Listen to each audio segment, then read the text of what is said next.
Hello, everybody. How y'all doing? Where are you coming from? Write it up. Where you saying hello from? And I also really want to see what you think about Mamdani, sweetheart. Yes, we're gonna talk about Mamdani, sweetheart.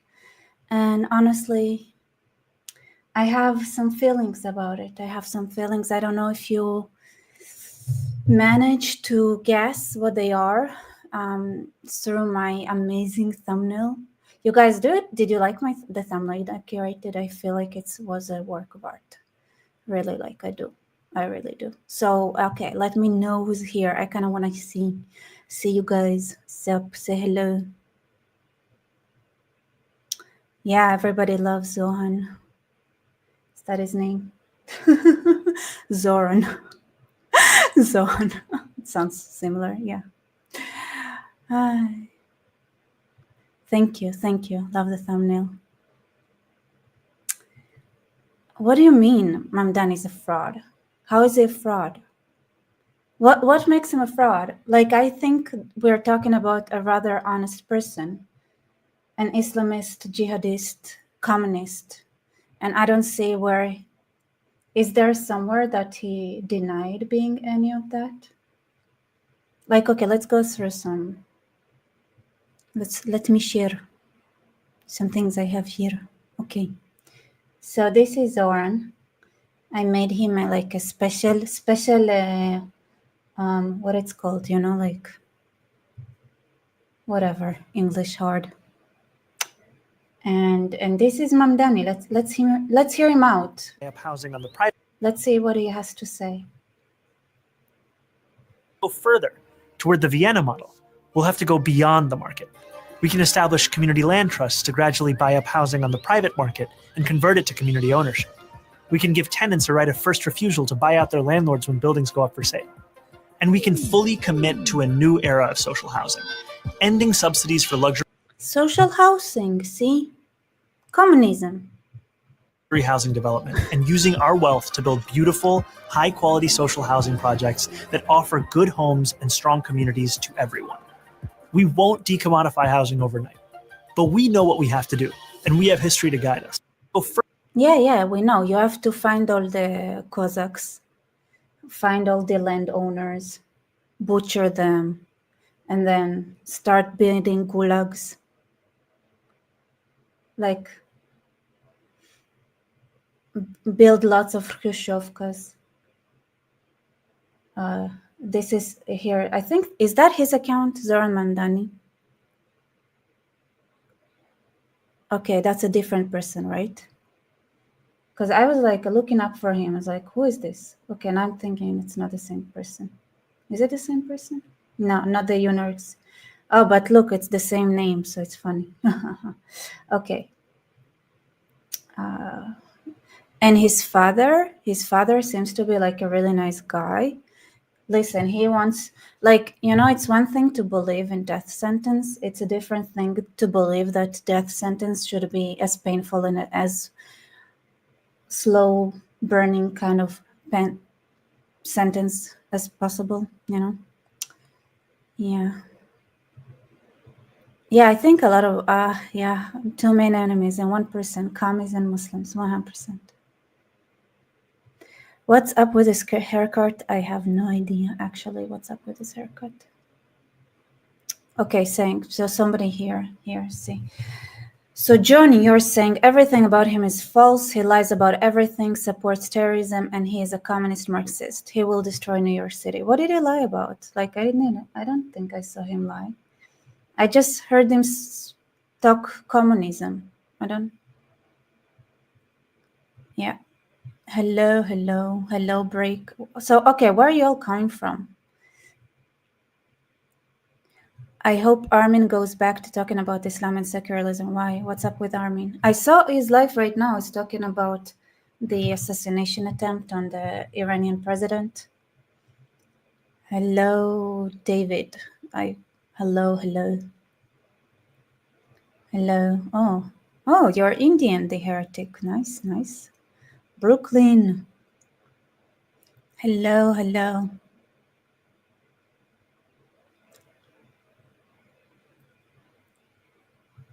He and his father are fooling everyone. Like, how are they fooling anyone? Like, they're kind of honest. Like, honestly, like, I don't understand. Like, can you please tell me how and where they're fooling anything or anyone? Whatever is said, he had a great campaign and video. Really? Did he? Did I miss anything? Vic, send me his campaign videos that you like so we can share it. Maybe I missed something. If you have it, send it to me. Hello, Detroit. Yeah, it really is. Like, do you believe private property or not?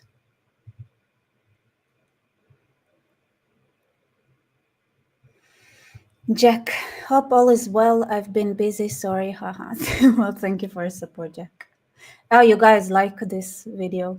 I'm just waiting for people to come to join us. I feel like there aren't a lot of still, maybe because others are like stealing my thunder by playing at the same time.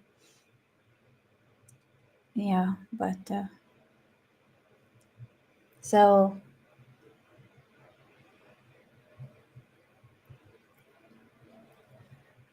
here's what we know. So I don't know if we need to know much. Like, clearly everything's out, but if you were, oh, hello, somebody's from Skopje. That's Macedonia, isn't it? Macedonia.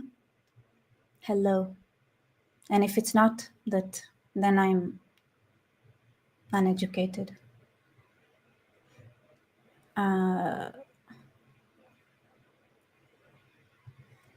He lied on his college application was saying he was black. I actually thought he might have said, like, I thought it might have said, like, he's African. But I think I saw the photos. It says, like, it says, like, literally, like, black.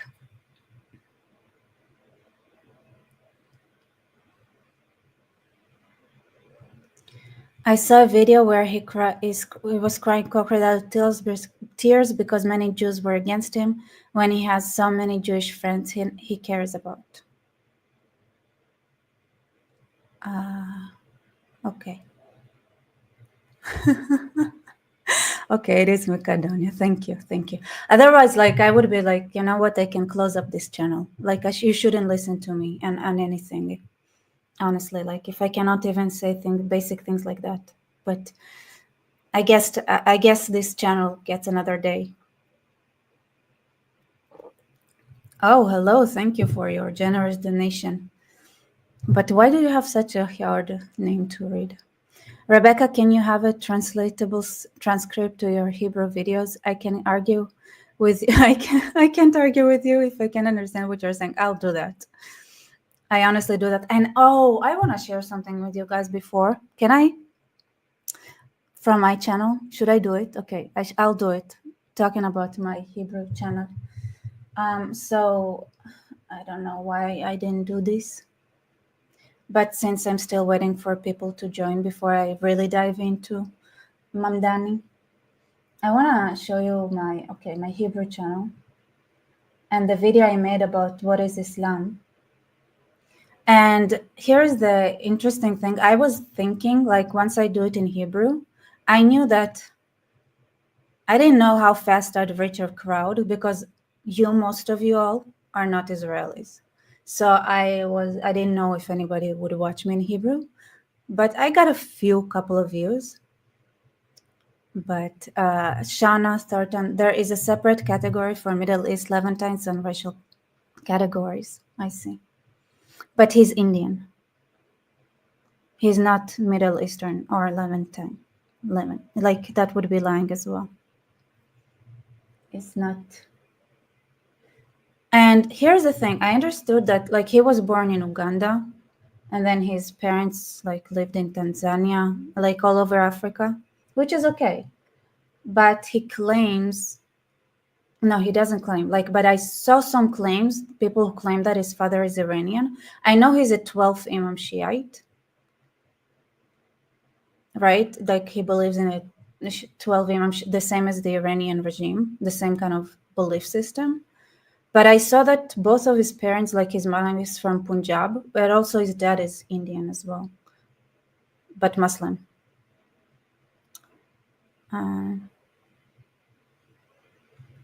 It's not that I like them, but they are professionally made. His mom was a famous film director.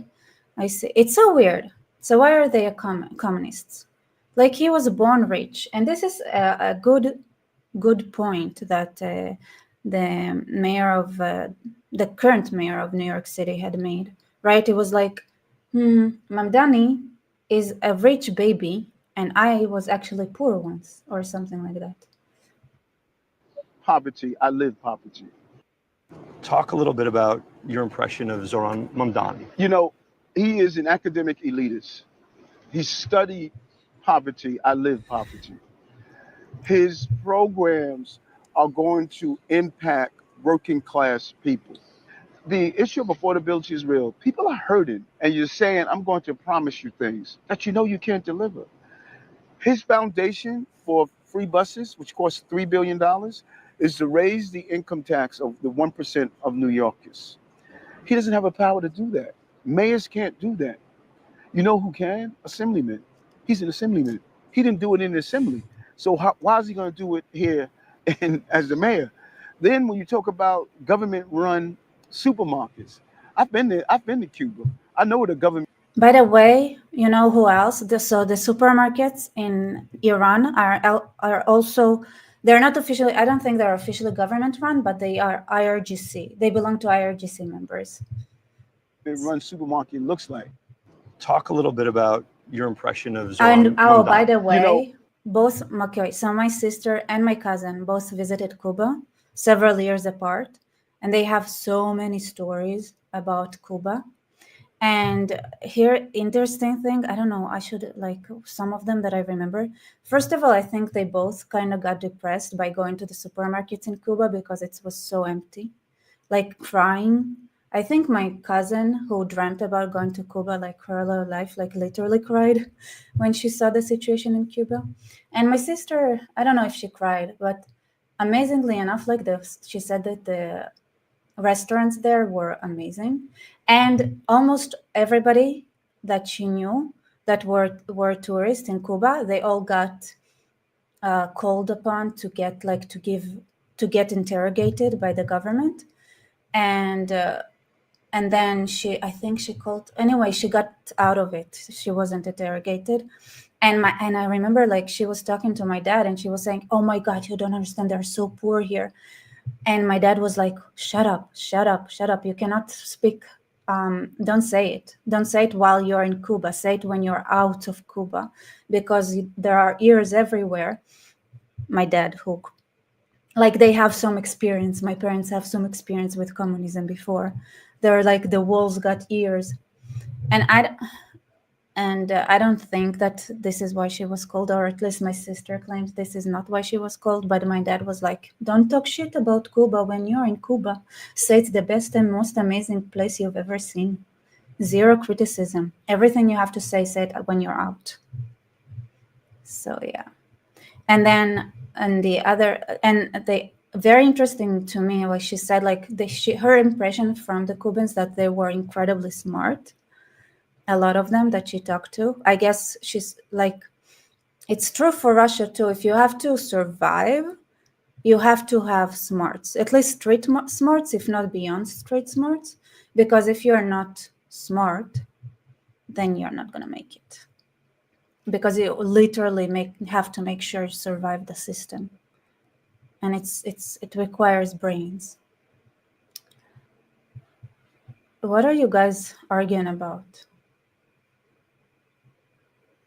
What is it going on? What is this song? What is something? Cuba? Oh, you don't like the way I pronounce Cuba? I'm sorry. How do you pronounce it in English? Cuba? I mean, in Hebrew we say Cuba. Yeah. Cuba is definitely not an amazing example of equality. There are the rich neighborhoods where people are really rich, and then there is the rest, where people are really poor, and they try to figure out where they get the food every day.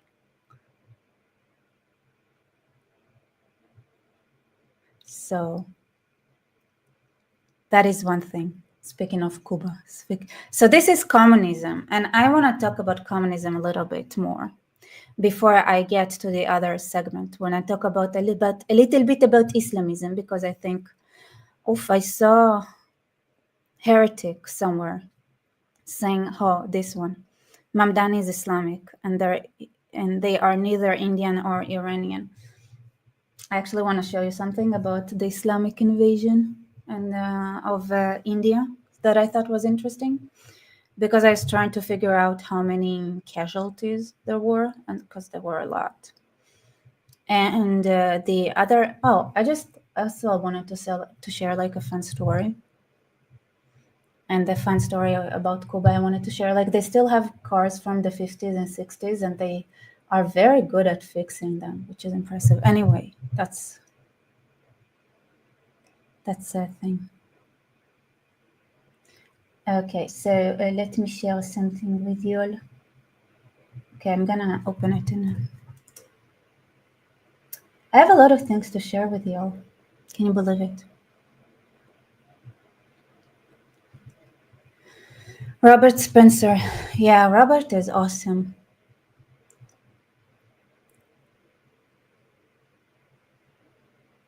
Okay, let me see. Speaking of. So, here.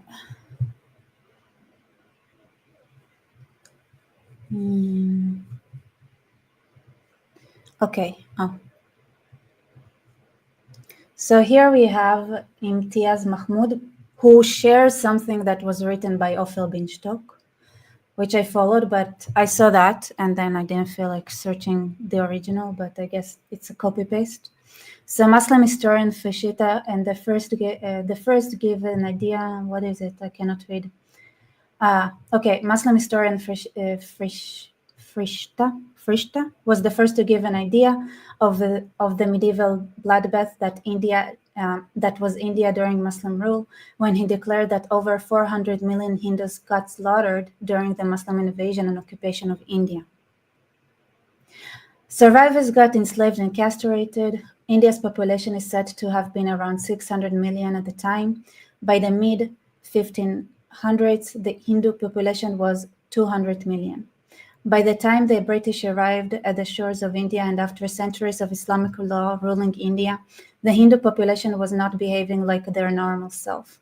They were behaving like Muslims. Oh, that's an interesting take. There are many witness reports from British archives of horrendous Hindu incidents that were shocking in cruelty to the British, and they therefore sometimes refer to the people as savages.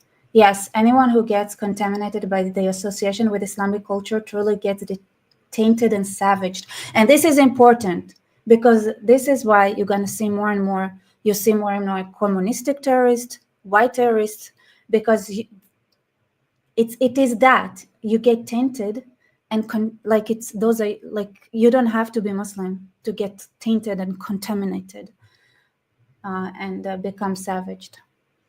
Anyway, that is exactly why it is detrimental and dangerous. Today, like other cultures with a soul massacred by Islam, India is not truly Hindu nation. India is a shadow of Islam, Hindufied version of Islam, where every human atrocity has been emulated and adopted into a culture previously alien to such brutality. What do you guys think about it? So I think India is going through a process of cleansing itself up. I actually think it makes sense. It makes sense. It's also, this is the, by the way, I don't know if you guys saw, but this is also the Rambam, right? The Maimonides, that is a very famous Jewish philosopher, was also contaminated by Islamic thought. This is why I disagree with some of the things that he said, which to me are clearly him getting savaged and contaminated, and because it's so hard to not be contaminated when you live around Islamic population, and that happens to the best of us. That includes the Rambam, the Maimonides, which were really the best of us, but they still still had some ideas from getting to, Maimonides, he complained bitterly about living under Islam, but when he talked about Judaism, there were things that he brought from Islam, which I wish he didn't, but it's hard. I mean, it's irrelevant, right? It's like you can just ignore this crap. But honestly, there are a lot of things like that that I dislike. So,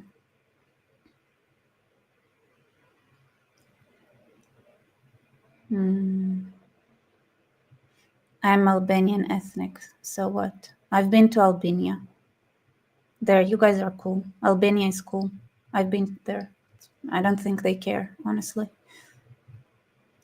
Okay, so in association, like you guys, this is important. You know why? Because we're talking about Indian Muslim.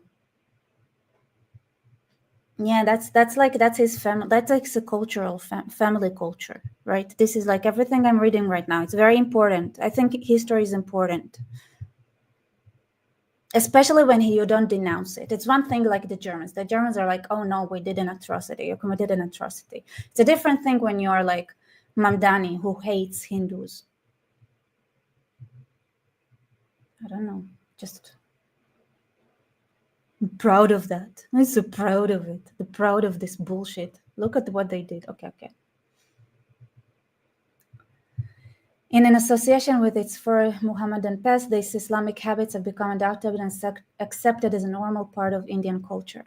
From the time of Umayyad dynasty to the last Mughal Badhur Shah Zafar, entire cities were burned down Listen, 9/11 might look like nothing if you get to burn down the whole city of New York, which I guess he would aim towards. This is why he doesn't want NYPD to get any money, and he doesn't want ICE agents to come to the city. And then, you know what's funny? I love that he is probably so like, when you use communism and pretending you're a communist to whitewash yourself. Like literally, like no, I'm a socialist. Like obviously, like, and then it's like everybody's distracted about him being a communist. Maybe just using communism to whitewash himself. Honestly, like look at that. Because no, listen, communism is awful, but like there's that. All right. Entire cities were burned down and population massacred, with hundreds of thousands killed in every campaign and similar numbers deported as slaves. Every new invader made, often literally, his heels of Hindu skulls. That's nice. The conquest of Afghanistan in the year 1000 was followed by annihilation of the Hindu population. The region is still called Hindu Kush, i.e. Hindu slaughter. They're proud of it. They are proud of that. All right, let's continue. The Mughal Empire spread an occupation of India. The genocide suffered by the Hindus and Sikhs of India at the hands of Arab, Turkish, Mughal, and Afghan occupying force for a period of 800 years is as yet formally unrecognized by the world. And I want to say something. Okay, so notice you have Arab, Turkish, Mughal, Afghan, because it's about the idea. It's about the ideology, right?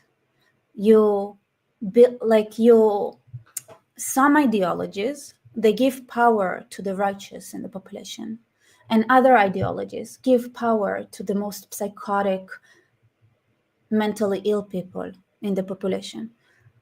Now, I don't know why it's such a taboo to say right now, but did you not ever notice how much of a correlation there is between the woke movement and psychiatric hospitalization? Like it used to be normal to think, you know what, if you're crazy, maybe don't run a country. Maybe your politics are like skewed. Maybe somebody who's crazy, like, what's wrong? Like, I know it's not ad hominem. Usually they're just crazy, whatever. Don't give them power. Don't make them feel legitimate. It's like, No, sweetheart. No, sweetheart. Your schizophrenia and you believing that there is like a giant marshmallow in your room. We're not gonna all pretend there is a giant marshmallow, okay? Ugh. All right. The genocides, Hindus, yes. The only similar genocide in the recent past was of the Jewish population in the hands of the Nazis. The Holocaust of the Hindus in India was of even greater proportions. The only difference was that it continued for 800 years till the brutal regimes were effectively overpowered in a life and death struggle by the Sikhs in the Punjab and the Hindu Maratha armies in other parts of India in the late 1700s. Fun stuff. The historians and biographers of the invading armies and subsequent rulers of India have left quite detailed records of the atrocities they committed, and they were very proud of it, of course, in their day-to-day encounters with India's Hindus. These contemporary records boasted about and glorified the crimes that were committed, as they do, and the genocide of tens of millions of Hindus, mass rapes of Hindu women, and the destruction of thousands of ancient Hindu Buddhist temples and libraries have been well documented and provide solid proof of the world's biggest Holocaust.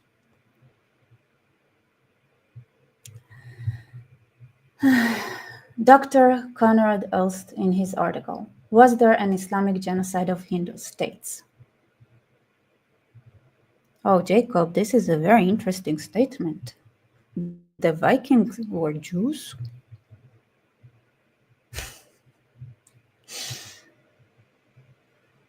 Anyway. Yeah. Okay, let's continue learning about the men.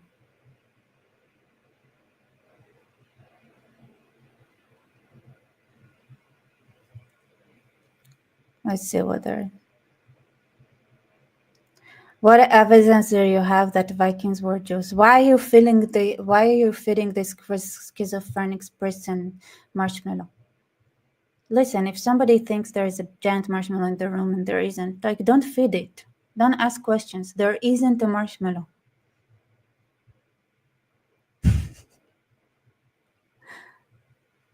A separate tribe of Dan. Yeah, right.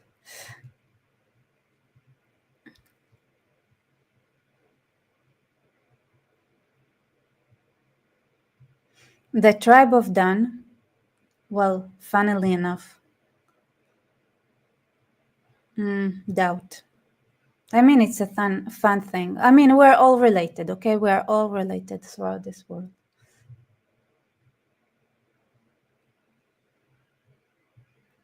This is interesting. Okay, so say this is from the New York Post. Zohran Mamdani said, New York Police Department shouldn't respond to domestic violence calls in resurfaced podcast interview. Domestic mayoral candidate Zohran Mamdani suggested in a resurfaced podcast appearance that the New York NYPD shouldn't be responsible for responding to domestic violence calls. Okay, where is it? Where is the podcast? I want to hear you say it. Does it give you that? What is this thing?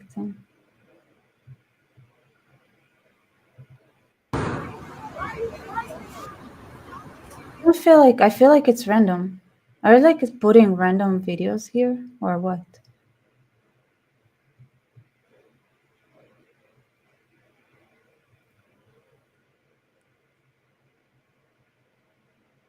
Yeah, why is it weird? Why is it just weird, like random video? Here, let's. Why? Oh, here it is. Okay. Oh, I don't know if I can find it.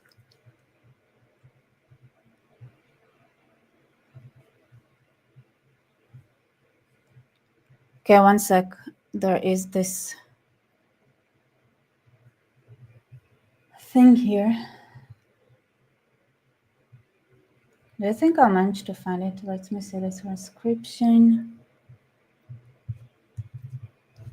NYPD.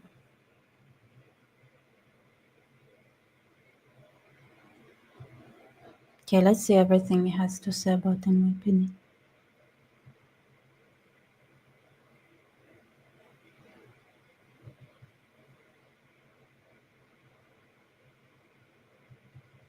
Okay. That's okay.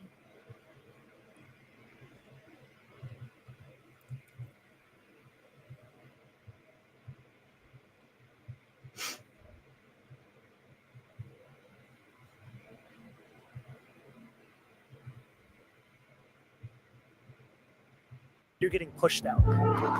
My story. It's brutalizing Black and brown New York. This right here in the story. But we're not just facing a housing crisis or a crisis of policing. We're facing a leadership.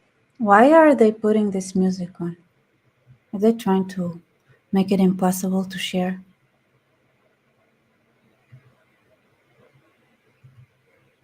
Revenue and funding that comes from outside of the city him? budget comes from the federal government as well as private institutions. And so we don't actually know what the overall budget of the NYPD is. But from the city's side, it's almost $6 billion. And it is just ridiculous that we have that large of a police budget. And it speaks to the fact that we have invested time and time again, whether there is crime is at high levels or low levels, the consistency is that the city always believes that policing is the answer. And I think it's time to break the stranglehold of that political narrative, because police in and of themselves, and actually, let me even rephrase that. Police do not create safety. For many, many people across this city and this state, police actually create and amplify violence. And it is very important to speak about that reality that many people have, because it pushes up against the conventional understanding of police, who are seen to be people who come to resolve violence. But I mean, you just look at the history of the NYPD and you see that we have invested in a system that functions in many ways to punish poor Black and brown people across this city and across the state, and frankly, across this country.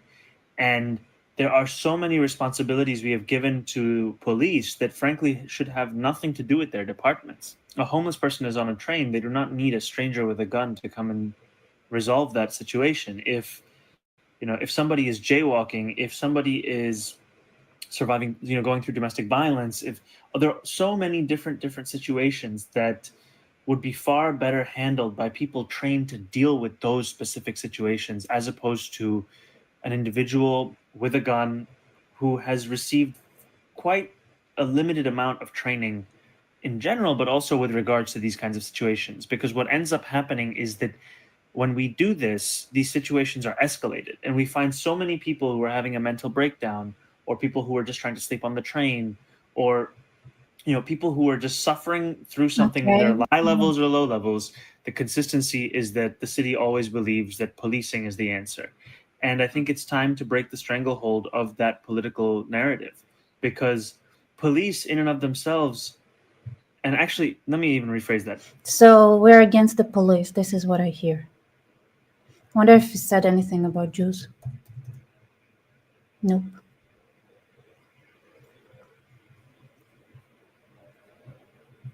Did it talk domestic? Here. Oh. Okay, it's a jaywalking if someone is arriving, doing through.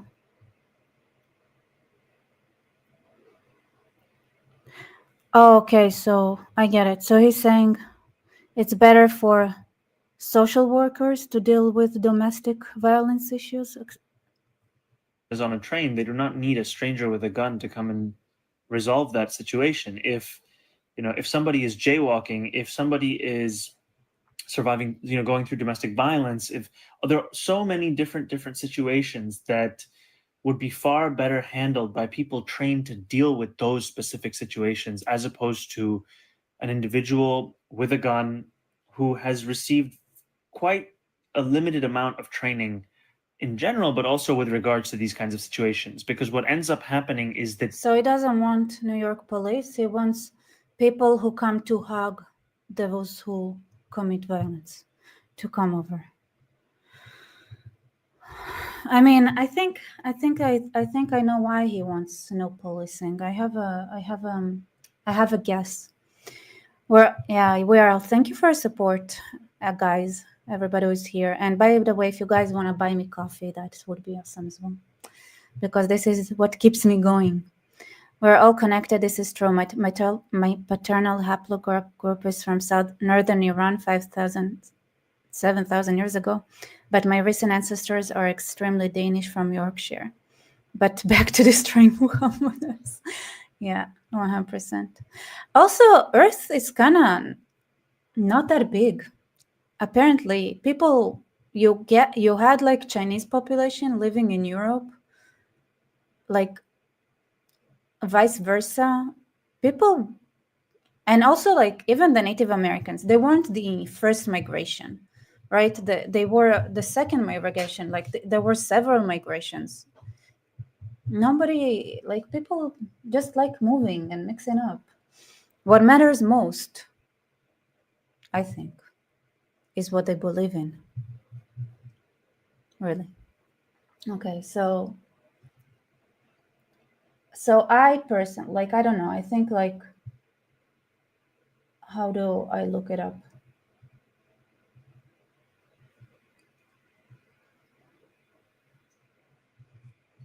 I want to say, like, what is the situation of the Jewish security? Like what I heard is that Jews really struggle even funding, like, as rich as they are. They are starting to struggle to fund their own security because how much they're being targeted. Like, those things are expensive, like all this.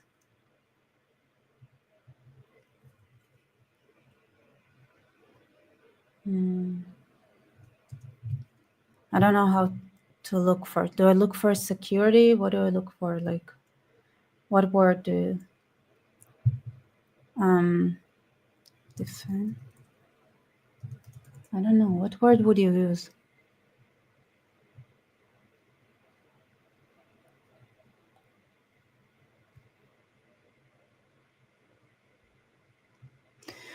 The Islamists have their own security in New York City. Really? Oh my, I didn't know that, actually. Oh, here, let me see. Okay.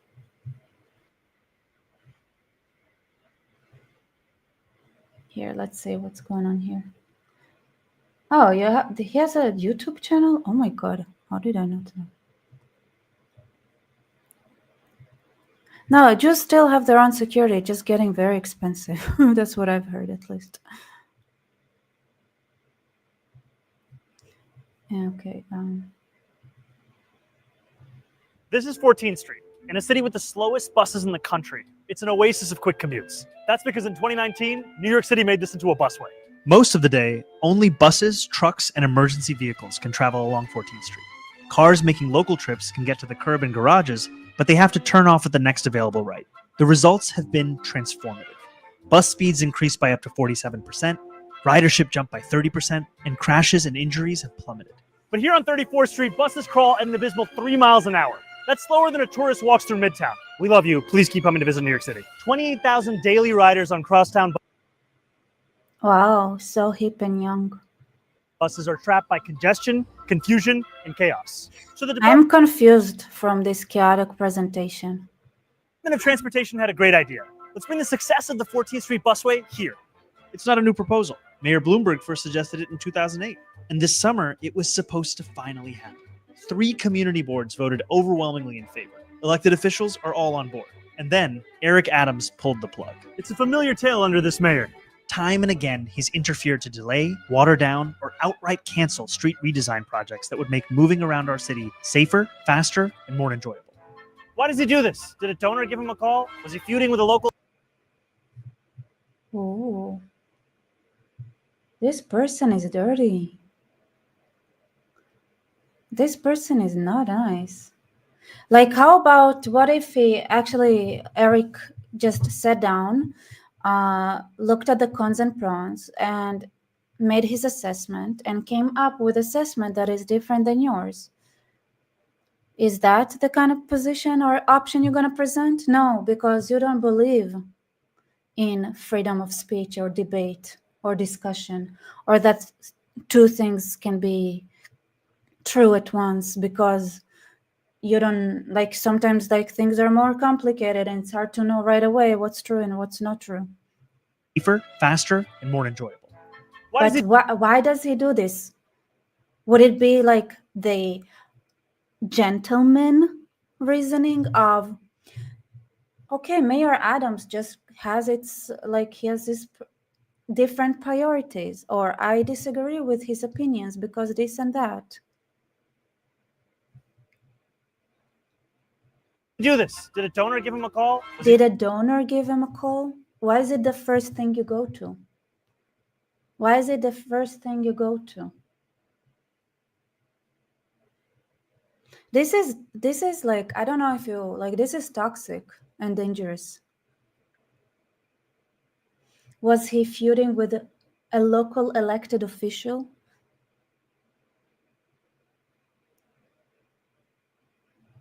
Feuding with a local elected official? With Eric Adams? You never really know. But this mismanagement. With Eric Adams, you really never really know. I don't know. No, guys, this is a problem. I'll tell you why. This is not normal. This is not normal.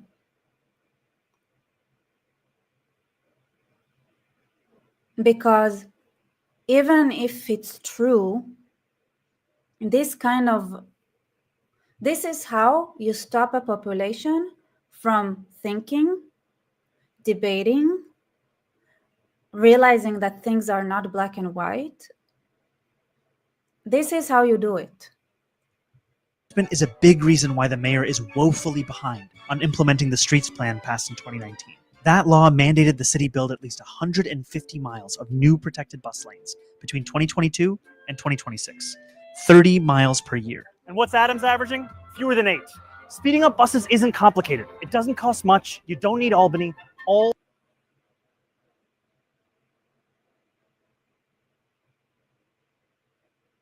Right. All the tools are in the power of City Hall. We just need a mayor who'll deliver for the more than 1 million New Yorkers who ride the bus every day. And that's exactly... Oh, which is okay. So I guess this is what Eric Adams answered, saying, hey, this is not the mayor's job. This is something you could do right now in your current position. Why are you not doing this?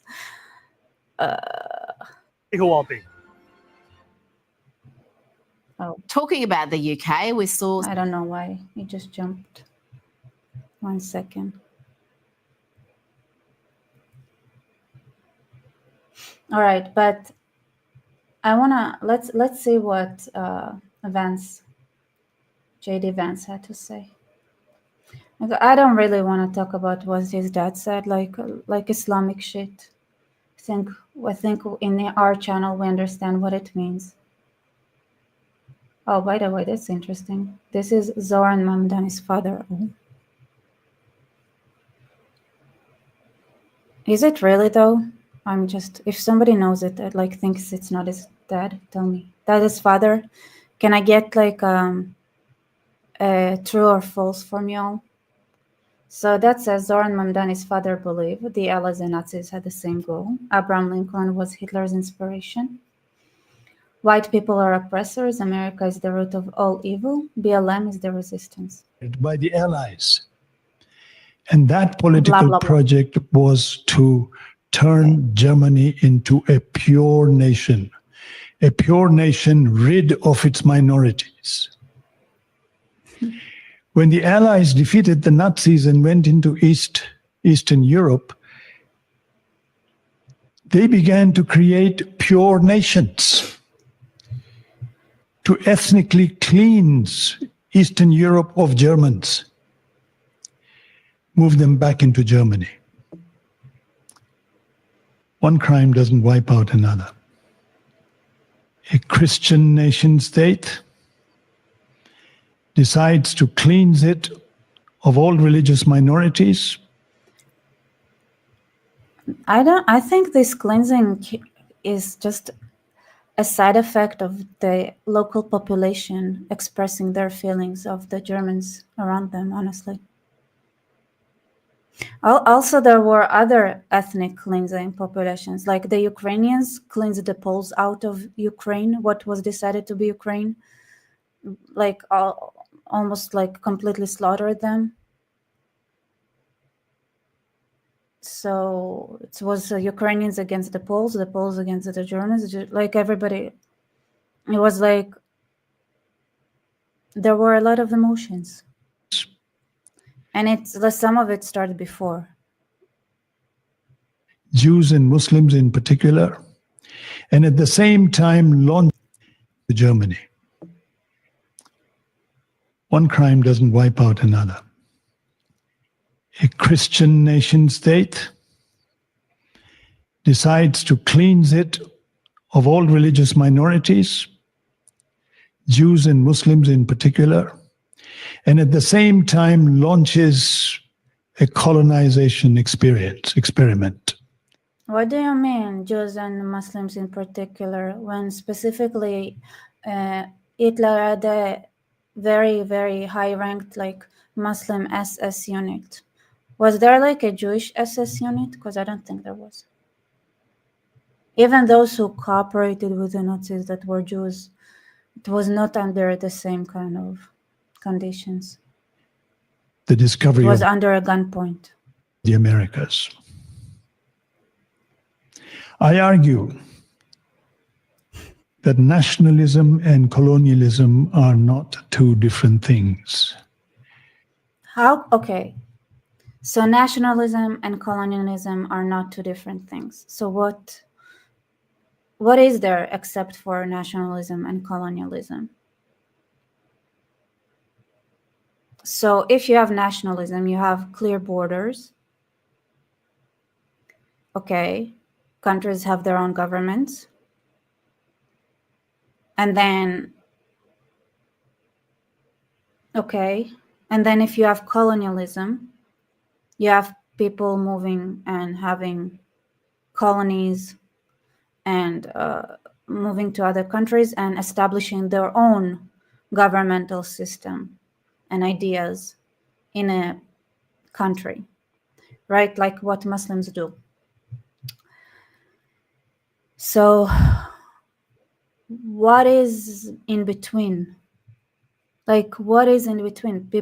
If people are immigrating to a nation state and they accept the government and the rules in the nation state, then they're part of the nation state and not colonialist. If they try to enforce their own ideas, then they are the colonizers. What is in between nationalism and colonialism? What else is there? Like, if you see like a plot of land that is uncalled for, you can claim it. That's kind of colonialism as well. I don't know. It's kind of everything is kind of called for right now. I don't know. America is the genesis of what we call settler colonialism. And the American model was exported all around the world. I wish American model was exported all around the world. It didn't. That's why we only have America and Israel as countries with a good moral core. Because Israel doesn't have a constitution. It doesn't, but it lives like people here unknowingly kind of lives by the Jewish tradition and principles. Shauna, thank you so much for your donation. The word refugee came from Hugantos being cleansed from France or being forced to convert. This also caused economic crisis because they were the middlemen alongside the Jews. Why is it always France? I missed it. What do you mean? The refugee, why is it always France? I don't think it's always France. Come on, don't blame France for everything. But thank you so much for your support.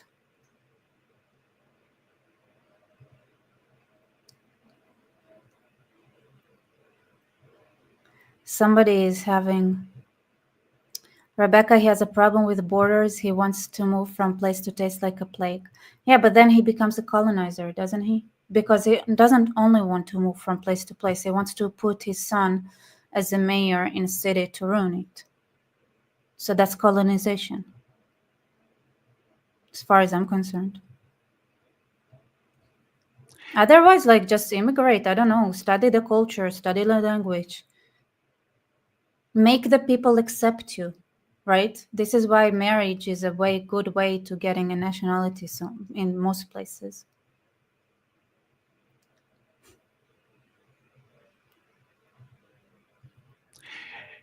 In America, you have two kinds of minorities that have run the course of the history of the modern American state. The American Indian and the African American. Each has a different significance for our contemporary era. The American Indians were the people on that land when the settlers conquered it. First, they tried to eliminate as many Indians as possible. This was the first recorded genocide in modern history. Then, I don't think it's the first recorded genocide. Like, I don't think they recorded it much, and it's not the first either. It's just making shit up. It's just making shit up. I mean, now, honestly speaking, like, I don't think the way the Indians were treated, like, I think there was a better way to treat them. I think there were things that were done that were like that made them disappear, right? First of all, like, you introduce to them like some things that they don't have immunity for, like alcohol, certain drugs, diseases. There were nicer ways to go about it if you didn't want to hurt the population. Killing the bisons. There was a lot that was done, okay? And they weren't fast enough to adapt either. But honestly speaking, okay? Who is to blame for the invasion that is happening right now in the UK, for example?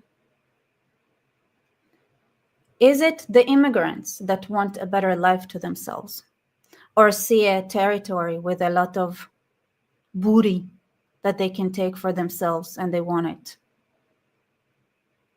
Or is it the UK people who are stupid? It's not always like, it's like there is thing about like not acting morally. Right? Like 100%. There is something about not being moral, about the way you conduct yourself. But neither side is acting morally. The UKers, the stupid UKers, are not enforcing morality. They're not helping Pakistani women in their community. Are they? Are they helping Pakistani women who are being abused at home? They don't, right? So they are being immoral and stupid. Like, I don't know. You can act. You can be better. You could. The Brits could have been better. The colonizers could have been better. 100%. Then, with the Civil War, Abraham Lincoln generalized the solution of reservations. They herded American Indians into separate territories. For the Nazis, This was the inspiration. Hitler realized two things. One, that genocide was doable. It is possible to do genocide. That's what Hitler realized. Yeah, it's true. He looked at the Armenians, the Turkey, got inspiration from Turkey, and nobody talking about the Armenian genocide. He said it clearly. Who talks about the Armenian genocide today? Nobody.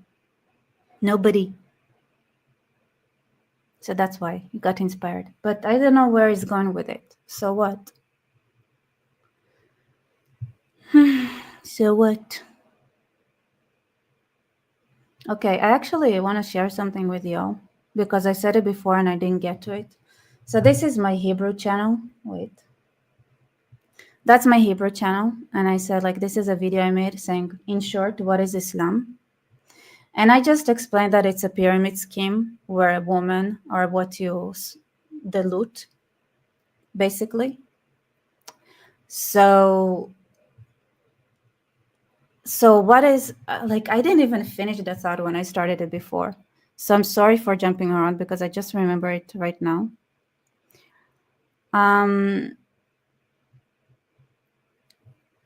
Here's the thing. I was like, okay, so now I'm making videos in Hebrew. I might as well get, like, I was wondering, like, I'm making a video talking about Islam in Hebrew. And I was like, okay, that means probably that are going to be local Muslims who would see it. And I actually want to say, like, I was so surprised. I think it's the first person that commented on my channel who said that he's an Arab. So it's like, as an Israeli Arab who was born a Muslim, you are right about many things and relative. Well, I show you.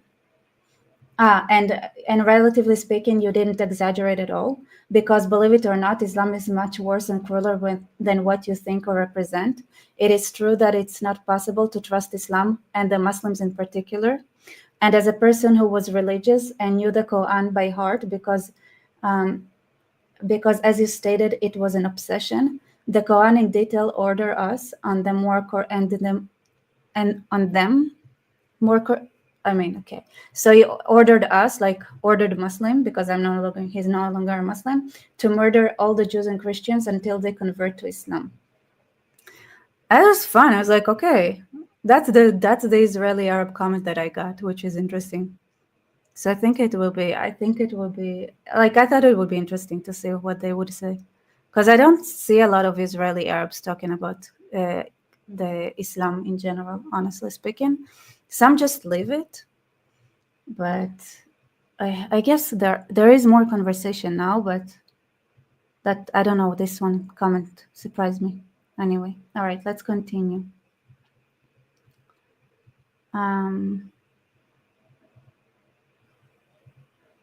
Do we want to continue with this idiot? Oh, shit. I closed it. Sorry for my language as well. I'll share it again. Okay, let me go through your comments for a sec. Where did I stop? Okay, some person, thank you so much for your support. And you're an Israeli, so follow my Israeli channel as well, some person again. Thank you. If you speak Hebrew. Shaya, aren't we all a little stupid? Okay, there is a little stupid, and thank you for your support. And then there is a lot stupid. It's all on a spectrum. Life is a spectrum. It's all on a rainbow. All right, Shana, thank you again. Again, this name, do I need to guess how to pronounce it? Huguenotus. I call it Huguenots. Huguenots. That's how I want to read it. Okay. Were French Protestants that had to flee, and the word of refugee was introduced into English because of them being taken in a fellow Protestants. Also, UK crisis is France's fault. I will die on this funny. Oh, right. It's like, now I see more and more people talking about how Ireland is so close to getting to explaining all the Brits in the Irish island out, like kicking them out with rage and hate, while inviting the whole world in. Just like Brits out, Eritreans, Afghans, and jihadists in. Welcome, welcome. And I made a video like a couple of years ago, like when I started, and I said like that's what thing that surprised me is like people were thinking like the Irish Protestant Catholic dispute, whatever, was the same as the Palestinian-Israeli conflict, and I was like, it's not the same. It doesn't sound the same. Like, don't like your stupid conflict is your stupid conflict. Our stupid conflict is our stupid. I don't think I said like our conflict is our conflict, and it's like. And I was like saying, like, at this point, I thought it was stupid to mention it again because, like, didn't you like have an agreement? You kissed each other, you can visit each other. I was in Ireland. I went to Northern Ireland. There isn't a real border. It's very easy. Everybody can visit each other and live side by side, and nobody's trying to jihad the other side. So I thought it was stupid to still argue about it. Anyway, the comments, I was like, are you calling the conflict stupid? Do you know what the Brits did to us? And at some point I was like, are you guys planning to start killing each other again? Because this is the vibe I'm getting. Apparently, yes, they were planning to start killing each other again. I mean, they didn't start it, but it's going there. And Shauna, again, thank you so much for support. Shauna, I love you. Also, why is America taking all the blame? He never mentions Spain. Wonder why that is. Because it is in America. You don't want to confuse your audience with too much information the way I do. Like, you guys are being bombarded with a lot of like facts about different things. But most people can have one thread at a time, barely, while they like go from in and out of consciousness while they listen to something. So if you bring up Spain, they're gonna get a bit confused, and that's it. You lose the audience, and he is in America. So while he's in America, he has to focus in on America. And right now in Spain, there is a communist rulership, dictatorship anyway. So the Spaniards, like, they know how to screw themselves over. So like, you know, it's America that is problematic. America needs like a push from the outside to go just jump off the cliff. And have to catch the rest later. Have a great day, everyone. Rebecca, it's pronounced Harbinger Zero. Oh, that's your name. Okay, thank you. Harbinger Zero. Harbinger Zero. Thank you for your support.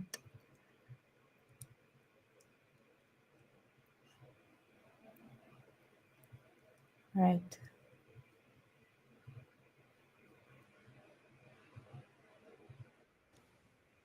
Second thing Hitler realized is that you don't have to have a common citizenship. You can differentiate between people. The Nuremberg laws were patterned after American laws. Anyway, the US put Indians in reservations.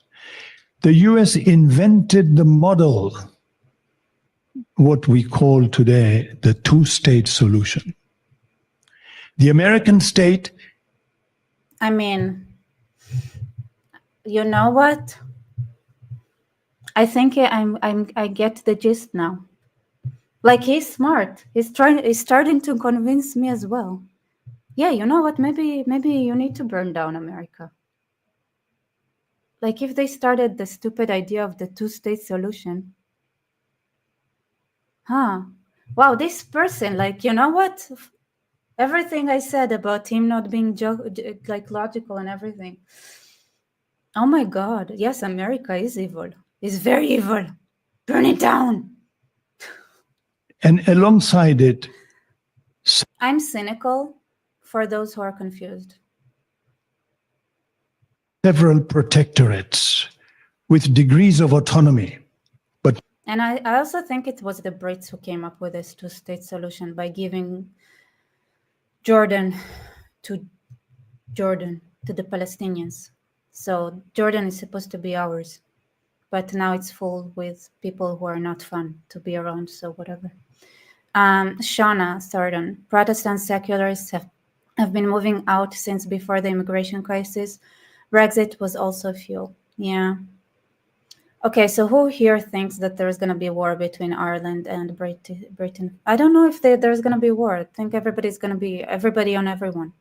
It's going to be like, like, you know, like so difficult. So it's going to be like the Syrian, you know, have you seen the Syrian relationship chart where you have like different balls with different fragments of the population and like their relationship with each other, and it's like, yeah. Good job, Britain. Good job. A land of strangers. But no independence. See, like he brought his son to put him in power. Do you think Mamdani Jr. is any different from his father? Do you think like he does just, it's like, I don't like rich people except me being rich. And I think you should rebel against authority in your parents, except my parents. My parents are awesome because they are jihadistic and a communist. You cannot be better than that. It has had its own effect. And we will realize the effect if we contrast it with what happened to the African Americans. Because the African Americans were not put in a separate state. The African Americans were part of the one-state solution. I'm so confused right now.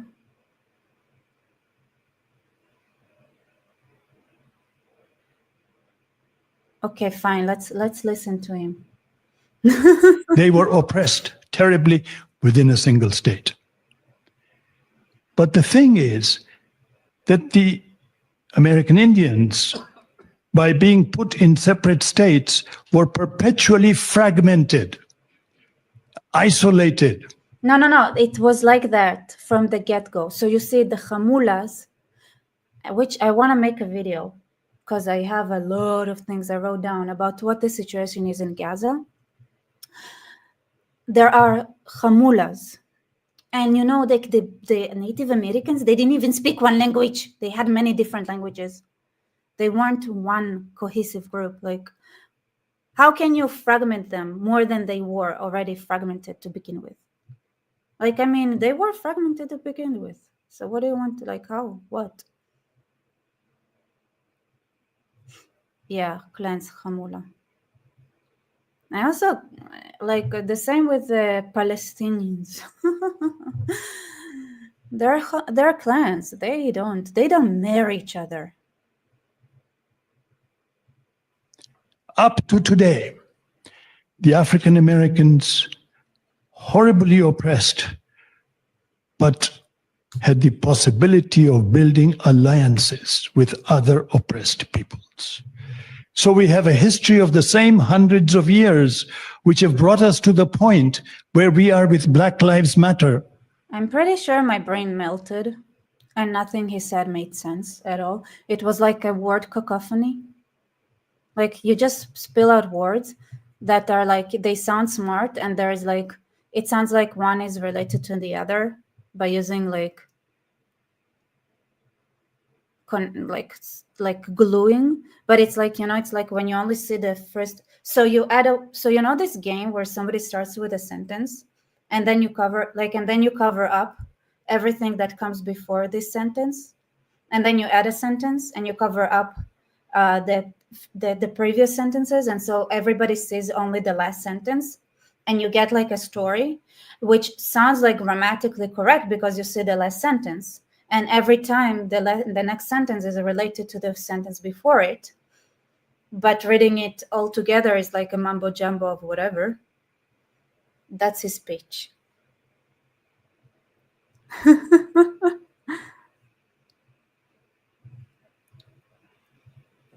Which are at the forefront of progressive struggles in the US. That was very heartwarming and touching. Okay, now let's see what JD Vance, because I hope we talked about what's okay. This is New York mayoral candidate Zohran screaming abuse at Trump border Tsar Tom Homan. Oh.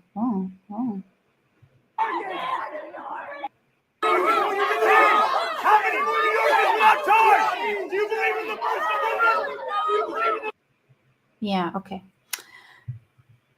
Speaking of which, we're gonna talk about the freedom of speech very soon because I brought some very exciting stuff for you all. Okay, so this is something I want to see. Now, I may not speak for many Did I choose what I show you completely randomly? Yes, 100%. of you, but I was once comforted by these contradictions within the modern left. How could privileged whites march around with a straight face decrying white privilege? How could progressives pretend to love conservative Muslims despite those Muslims' views on gender and sexuality? But the answer is obvious if you think about it. And it's a very, very dangerous and very sad answer. Honestly, I think his book had some communist elements in, but whatever. The radicals of the far left, they don't need a unifying ideology of what they're for because they know very well what they're against. What unites Islamists, gender studies majors, socially liberal, white, urban black neighborhoods. Part. Nobody's like, where is the? I want the Zohran Mamdani needs to be kicked out. I think I have it here actually. I think I have it here. So this. No, why musica? No music. Okay, let me find the Mamdani Trump reaction because this is a better.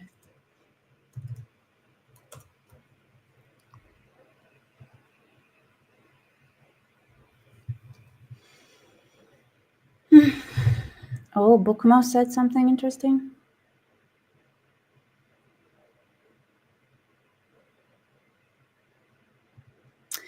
Oh, why in the F are these foreign Israelis so worried about who? Okay. This is a very, very actually legitimate questions. Why am I worried? How do I frame it? How deep do I dive?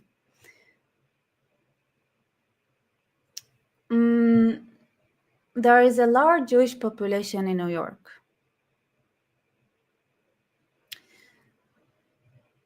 If you remove the NYPD and nobody's protecting them, there is a chance that they're gonna feel threatened. Because right now they need a lot of protection, and even the existing protection that they have is not enough to make them feel safe in New York. Because there is a rise of anti-Semitism. Because of ideological reasons, people don't like Jews in New York, so they feel free to try to kidnap and grab their children while they walk down the street. Yeah, it's an actual footage that happened. So why is this important? Well, because Jews are entitled to have another citizenship if Florida, for example, doesn't work for them for some reason. And maybe it would work. Maybe they all move to Florida and everything's fine. But otherwise, no, they can, by being Jewish, move to Israel. That would mean a wave of immigration to Israel. I mean, they're welcome and everything. But yeah, it's interesting for us. It's because it has something to do with our lives, you know? Like a lot of the reasons that Israel is being pressured by the West is because the West is afraid of another immigration wave that would come if Israel messes the area around it too much.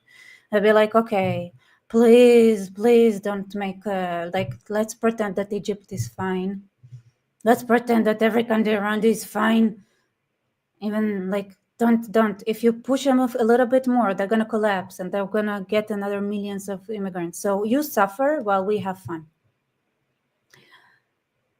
In the West. Does it work? Not really, but it could be way more refugees.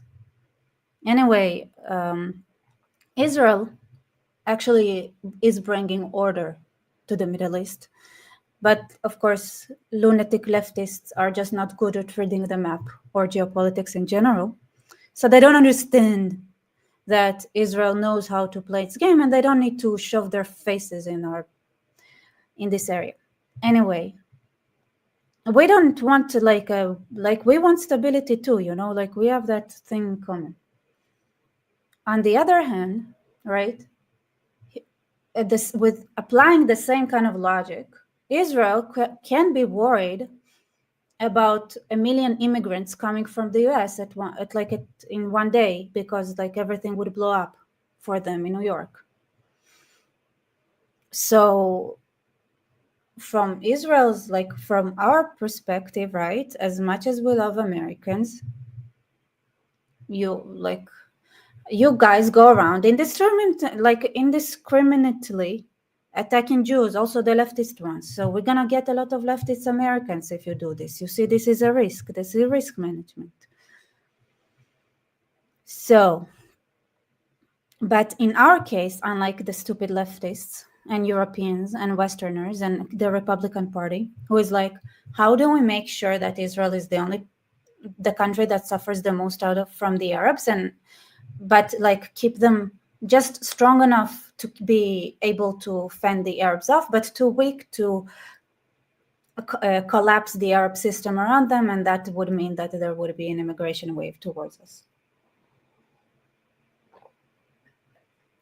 Except they are very bad at reading the situation in the ground, and they don't understand that if they run out of water, they're going to come no matter what Israel does. And this is something that this is we're getting close to.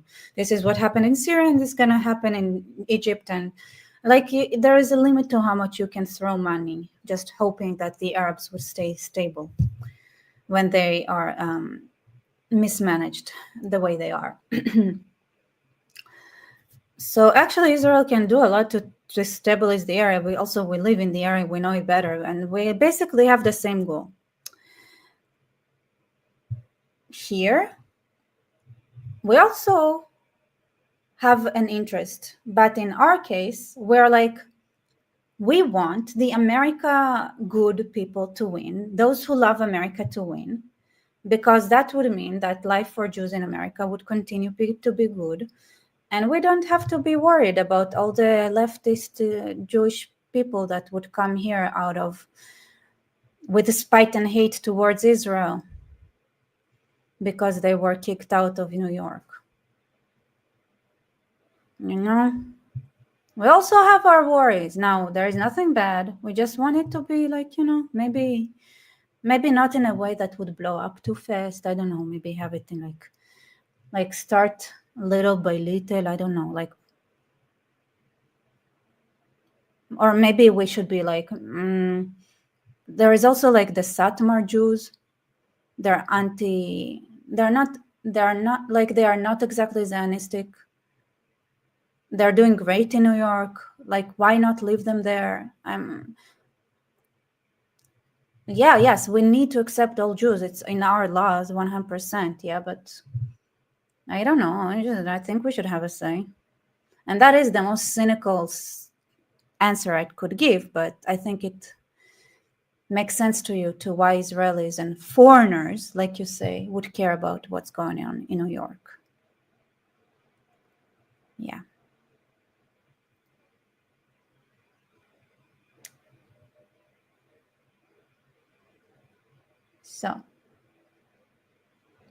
So this is a very beautiful, amazing thing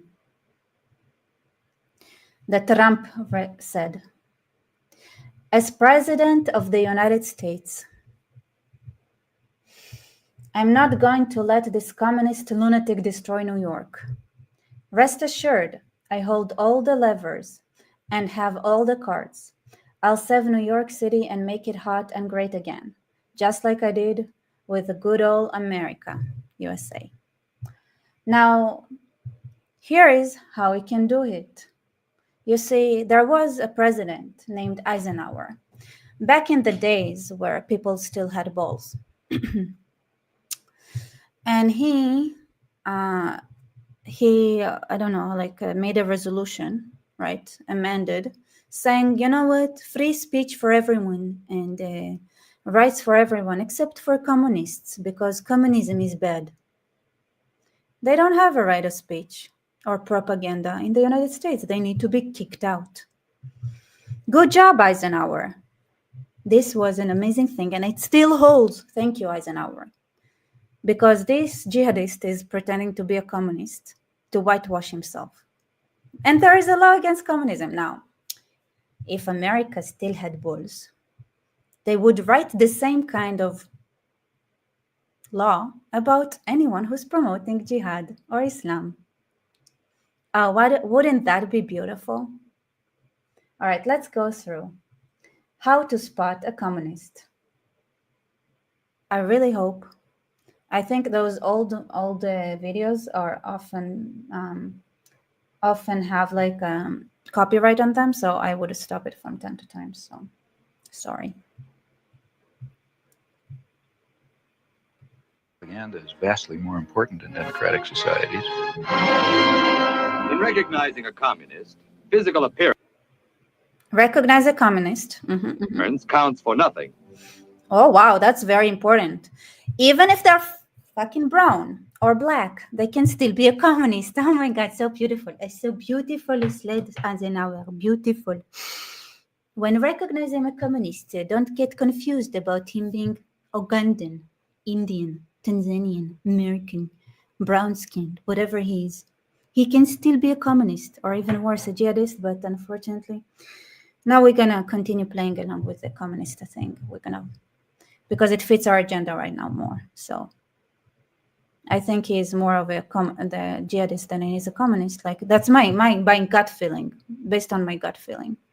But luckily, communism is something that America can handle. And if it had balls, it would do the same with jihad and Islam in general, honestly. Shana Thurton, thank you so much for your donation again. Protestants, secularists have, wait, I read it already. What did it? Oh, oops, okay, this one. All right, sorry.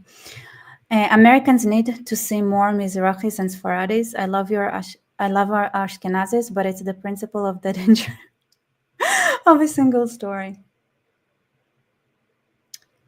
I choose to remain silent. I will have no comment. If he openly declares himself to be a communist, we take his word for it. And I'm pretty sure there was somewhere that Mamdani said, like, he's for communism or he's good with communism. There is a quote like that, I'm pretty sure. So if he says he's a communist, we take his word for it. Two team. If a person consistently reads and advocates the views expressed in a communist publication, he may be a communist. If a person supports organizations which reflect communist teachings, or organizations labeled communist by the Department of Justice. Yes, thank you. Yeah, thank you. Here is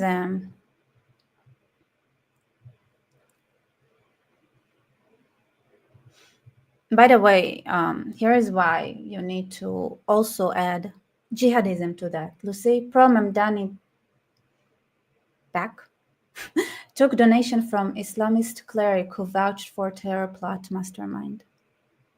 Sorry, you cannot see it properly. Anyway, trust me. Okay, a super PAC supporting Zohran Mamdani campaign for New York City mayor accepted $1,000 from Muslim cleric. I mean, it's not much. A link to the architects of the 1993 World Trade Center bombing and other terrorist plots. Beautiful. I mean, is it clear enough? I don't know, but like, just add that. Why just communism? Like, I mean, okay, continue. She may be a communist. If a person defends the activities of communist nations while consistently attacking the domestic and foreign policy of the United States, she may be a communist. Oh my God. So simple.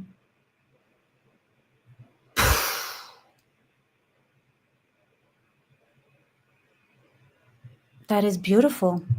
Beautiful, beautiful, beautiful. Communist.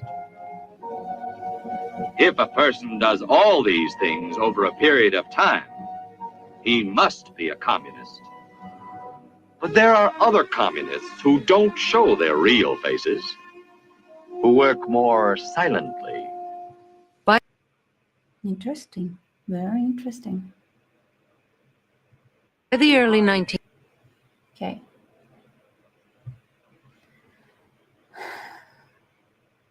President Eisenhower dealing with communists. Okay, let's skip the video. At the midpoint of the Big Four conference, the general air of goodwill that marked the opening continues. Russia's leaders still show the energetic amiability that has marked their excursions beyond the Iron Curtain, despite a steadfast refusal to make any concessions to President Eisenhower's proposals for agreement on German reunification and European security. I don't know. I think it just jumped to something random. All right, let me see. Does it say anything interesting here? Let me go through it quickly. It says President Eisenhower dealing with communists, but I kind of want to say, so I think in 1954, he said that like communists don't have the same rights as normal people because they're not good people or normal people. But I'm looking for the actual like,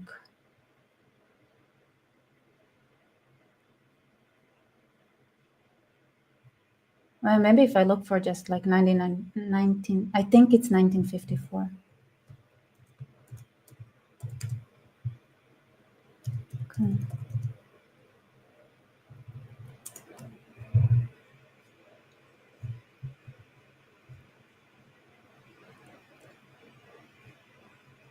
Here, Congress passes Communist Control Act, August 24th, 1954. Okay, let me see.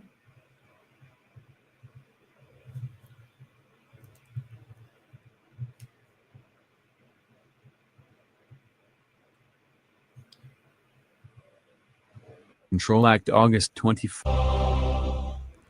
Congress passes Communist Control Act, August 24th, 1950. The best kind of video. 54. Congress passes. Low quality AI voice kind of, but whatever, as long as it gives us the information.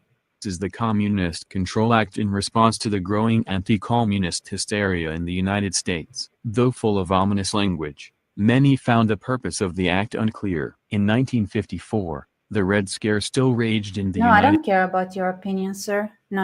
I want somebody who doesn't have an opinion. Just explains what it is. Come on. I don't care for your opinion.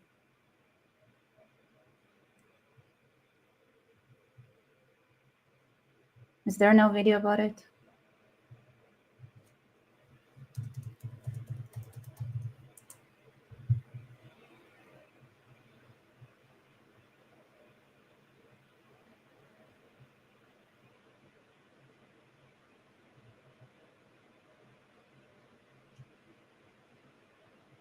Okay, what is this? To the crusade for freedom.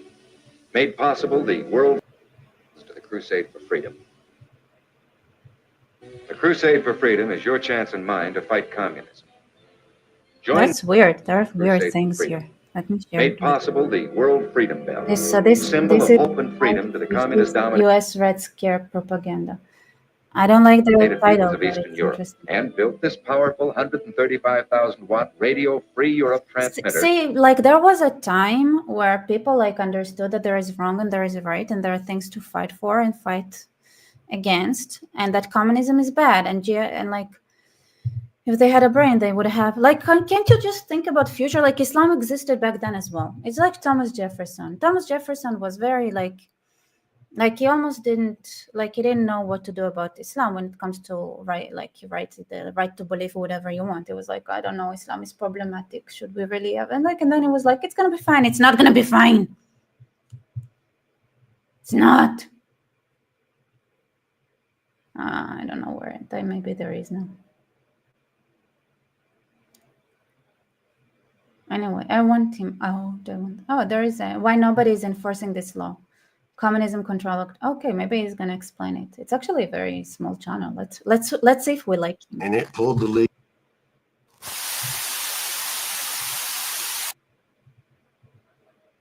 Rebecca, chill. I am chill. What are you talking about? Are you saying I'm not chill? Huh?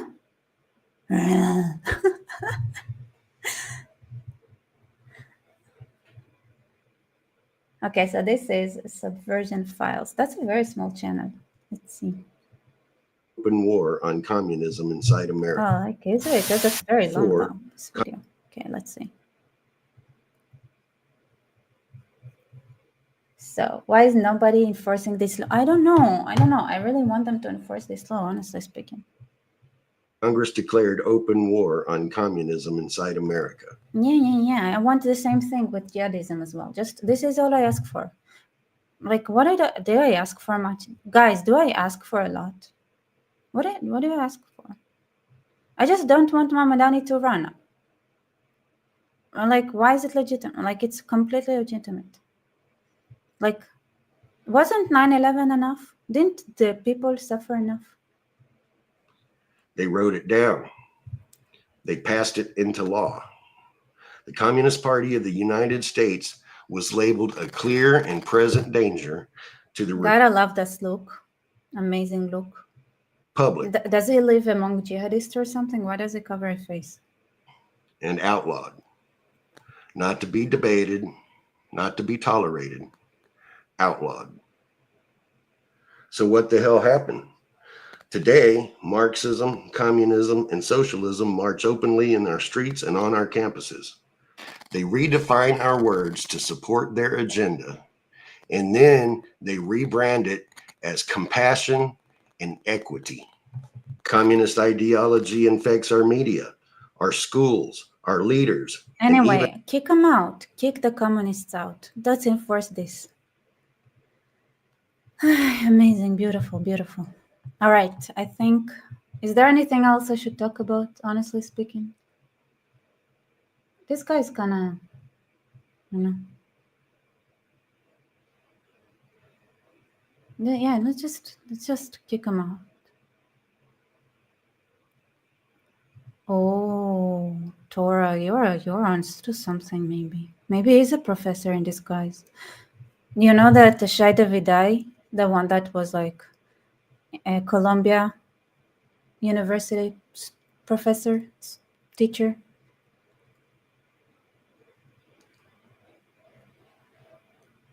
Yeah. He was kicked out now. I mean, he's no longer there. Maybe he's a professor.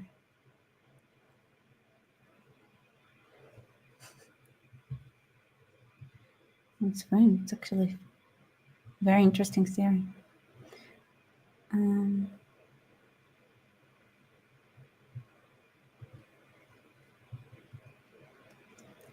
Somebody's saying that I should address the anti-Semitism in the chat.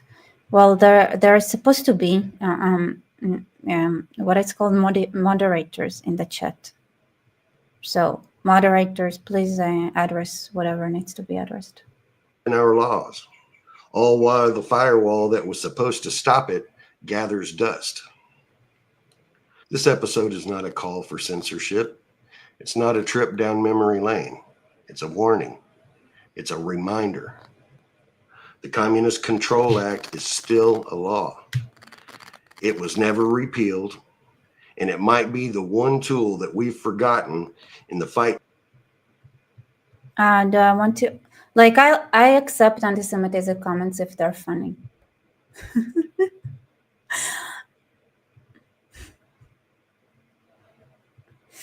Shauna, you beauty. The man would like to address why are you allowed to be so?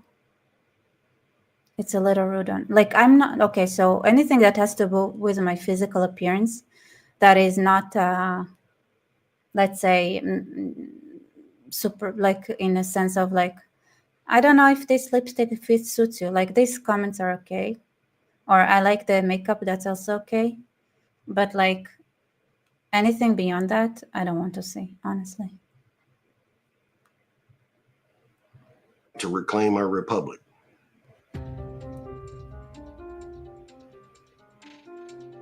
Domestic threats to our republic. I'm Patriot One. Make sure you hit the value. Yeah, I'm gonna skip that. In the shadow of World War II, America saw the rise of a new threat. One that didn't come with bombs or tanks, but with books, speeches, and slogans. That threat was communism. But America wasn't naive. We saw what communism did to Russia. We saw what communism did to Maoist China. And we watched as Eastern European nations fell like dominoes. And don't forget what Islam did in India. Thank you, thank you, thank you, thank you. That's what I have to say. All right, everybody.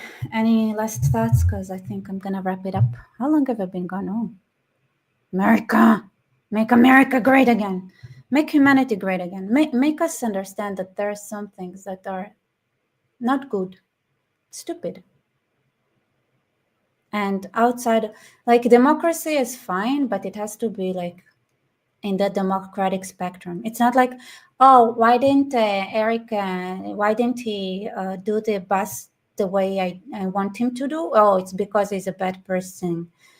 No. This is how you know this person who's speaking is, like, maybe, like, voice reasons, like, discussions, like, you know, like, good, bad, pros, cons, the, you know, the boring stuff, the stuff where, like, it's not gossip, but it's, like, actual things that are important. Don't ever forget that leadership and rulership and government work is, first of all, bureaucratic, and, like, management. It's just boring, technical stuff that needs to be managed properly, and not, oh my God, my opponent is so fat. Yeah, that's what I have to say. Oh, GI, thank you for check the main chat in the Discord. You love the diss song for Mamdani. I'll check it out. I think I missed it.